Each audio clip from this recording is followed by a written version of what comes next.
दोस्तों बहुत सारे लोगों ने रिक्वेस्ट किया कि सर कुछ इंपॉर्टेंट प्रश्न बता दीजिए जो कि कल के एग्जाम के लिए इंपॉर्टेंट हो। तो हालांकि आप लोगों ने अगर पिछला वीडियो अगर आप लोगों ने फॉलो किया था तो आज MHD 10 का जो प्रोग्राम MHD 10 का जो एग्ज़ाम था उसके कल मैंने कुछ वीडियो अपलोड किए थे और कुछ मैंने क्वेश्चन सजेस्ट किया था कि यहाँ से क्वेश्चन बन सकते हैं।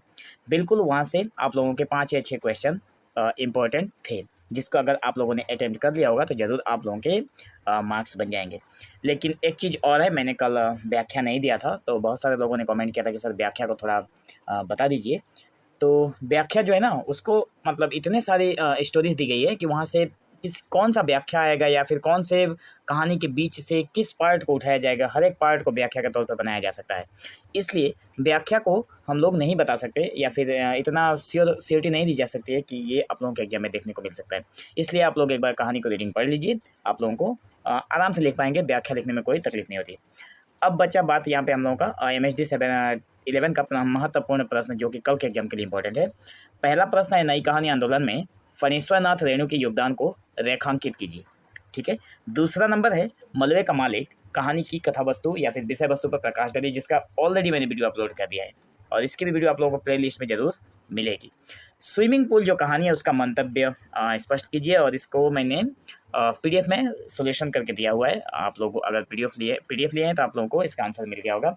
और हरी बिंदी ये जो प्रश्न है इसको मैंने अभी कुछ देर पहले यहाँ पे एक प्रश्न और है, हरी बिंदी से स्त्री दृष्टिकोण को मैंने वीडियो में अपलोड कर दिया, इसलिए उसको मैंने यहाँ पे इसमें नहीं रखा है। लेकिन स्त्री दृष्टि भी बहुत इंपॉर्टेंट है और ये प्रमुख विशेषताएं भी बहुत जरूरी है। कोई एक ही रहेगा लेकिन रहेगा जरूर। डिप्टी कलेक्टर कहानी की मूल संवेदना को स्पष्ट कीजिए। यहाँ पे डिप्टी कलेक्टर जो है उसकी जो कहानी है उसकी मूल संवेदना क्या है, मतलब कहानी में क्या घटना घटी है उसी को बताना है। यही सच है जो कहानी है। उसकी पात्र है एक दीपा, उसका चरित्र बताना है कि दीपा किस चरित्र की लड़की है।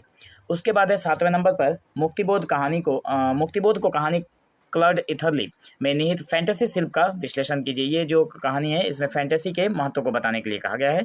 उसके बाद है 8वां नंबर प्रश्न, जिसमें बोलने वाली औरत में निहित स्थिति संवेदना को विश्लेषित कीजिए। यहाँ पे मैंने जो कहा अभी आप लोगों को, जो हरी बिंदी से स्थिति दृष्टि और ये बोलने वाली औरत में जो स्थिति संवेदना है, दोनों में से एक तो जरूर रहेगा स्थिति के बारे में। ठीक है।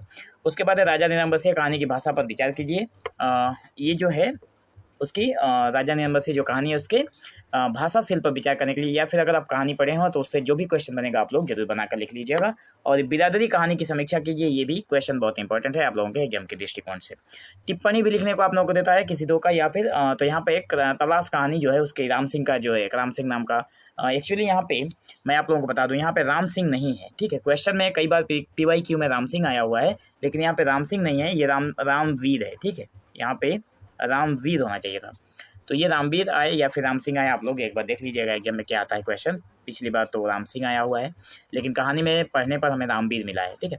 उसके बाद नई कहानी आंदोलन जो है ये भी बहुत इंपॉर्टेंट है, और साथ में समकालीन कहानी भी, और गौरैया जो कहानी है उसकी मूल भाव भी आप लोग एक बार जरूर देख कर जाइएगा। और अपनी ओर से जो भी आप लोगों को इंपॉर्टेंट लगे, मैं यही जो मतलब जो वीडियो है जो मैंने अभी आप लोगों को बताया है, जो क्वेश्चन है यही इंपॉर्टेंट है। मैं इसके 100% श्योरिटी नहीं देता हूँ, लेकिन हाँ फिर भी कुछ ऐसे क्वेश्चंस होते हैं जिसको देखने के बाद पता चलता है कि ये क्वेश्चन कल के एग्जाम में हो सकता है कि आ जाए। ठीक है। फिर भी आप लोगों को जो भी इंपॉर्टेंट लगता है उसी तरह से आप लोग प्रिपरेशन करके जाइए। बाकी कल के एग्जाम के बाद क्वेश्चन पेपर देखेंगे कि क्या क्वेश्चन आता है। ठीक है। तो आज की वीडियो में बस इतना ही, मिलेंगे हम लोग एक नए वीडियो में, तब तक के लिए धन्यवाद।